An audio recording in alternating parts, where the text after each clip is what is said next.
Monsieur Jean Ping s'obstine dans une sorte de déni de la réalité. Et déni qui finit par être presque, s'agissant de M. Jean Ping, une sorte de déni psychopathologique. Parce que, voyez-vous, ce monsieur qui n'a connu le peuple gabonais qu'il y a quelques mois, refuse obstinément, en fait, je crois que c'est pour sa survie, il dénie la réalité de son échec.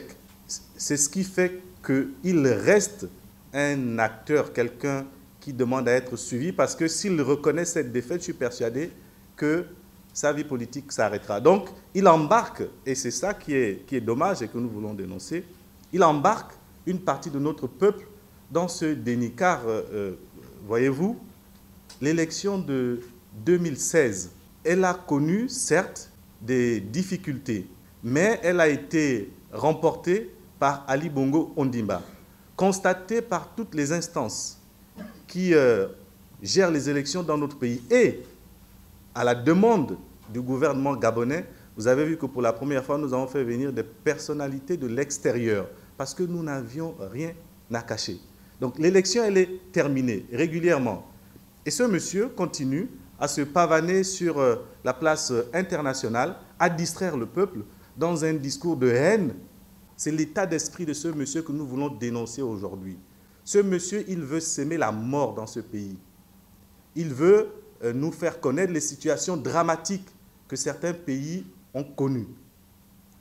Par sa radicalisation, son jusqu'au boutisme, il est en train de faire la preuve qu'il n'est pas un homme politique.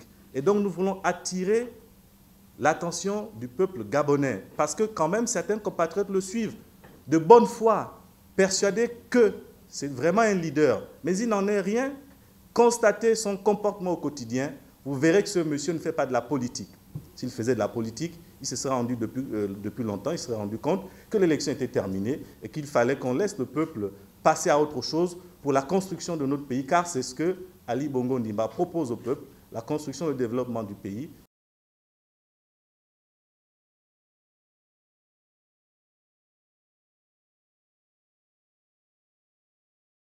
Ali Bongo a proposé au peuple un projet. Et par ce projet, il souhaite, et il va le faire, Inch'Allah, incarner le changement positif. Or, ceux qui crient aujourd'hui, qui contestent, l'opposition d'aujourd'hui, c'est qui? C'est quoi? L'opposition d'aujourd'hui, c'est les pédégistes d'hier. Les pédégistes d'hier. Et je voudrais vraiment que vous fassiez attention à cela. L'opposition d'aujourd'hui, c'est les pédégistes d'hier. Ça veut dire quoi? C'est-à-dire que ce sont des personnalités qui ont géré ce pays.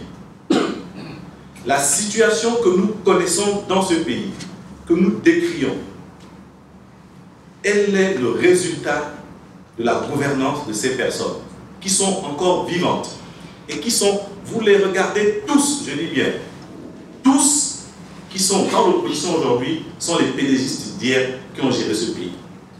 Mais ces personnes, les pratiques qu'elles ont installées dans ce pays, mais elles sont encore là. Notre administration est gangrénée de personnes que ces personnalités ont mis dans les rouages de l'administration, des pratiques que ces personnes ont laissées dans notre pays, dans la façon de faire.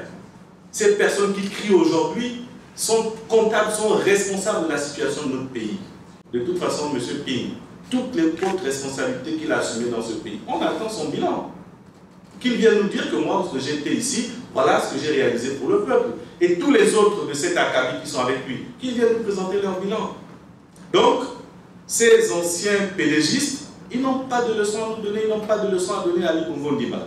Nous sommes là aujourd'hui et si vous voyez que beaucoup d'entre eux ont quitté, c'est justement parce qu'ils ont voulu laisser, ils ont voulu que le système qu'ils avaient installé se maintienne.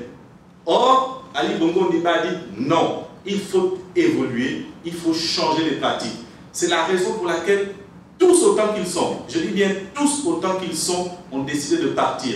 Simplement parce que leur situation, leur pratique n'avait plus de cité dans la gouvernance d'Ali Bongo Ondimba. Il n'y a rien, ce n'est pas des contestations idéologiques. Vous savez que chez nous, rarement l'idéologie est à l'origine des mouvements politiques. C'est dommage de le dire, mais c'est la réalité.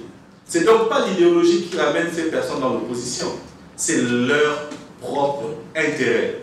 Ces personnes, qu'elles me démontent, ne trouvaient plus leur intérêt dans la façon de faire d'Ali Bongo Ondimba, simplement parce qu'Ali Bongo Ondimba, il veut développer ce pays et il veut le développer pour le peuple gabonais.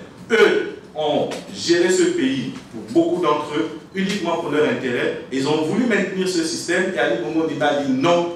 Voilà pourquoi ils sont partis. Rien d'autre. Si quelqu'un est parti pour une contestation idéologique, j'attends que la personne demain sorte et dise voilà mon idéologie est celle-là. Quand je vais vous la mettre en œuvre, Ali Bongo Ondimba ou ceux qui sont à côté de lui ont refusé. Aucun d'entre eux. Tous sont partis parce que leurs intérêts étaient remis en cause au bénéfice du peuple gabonais.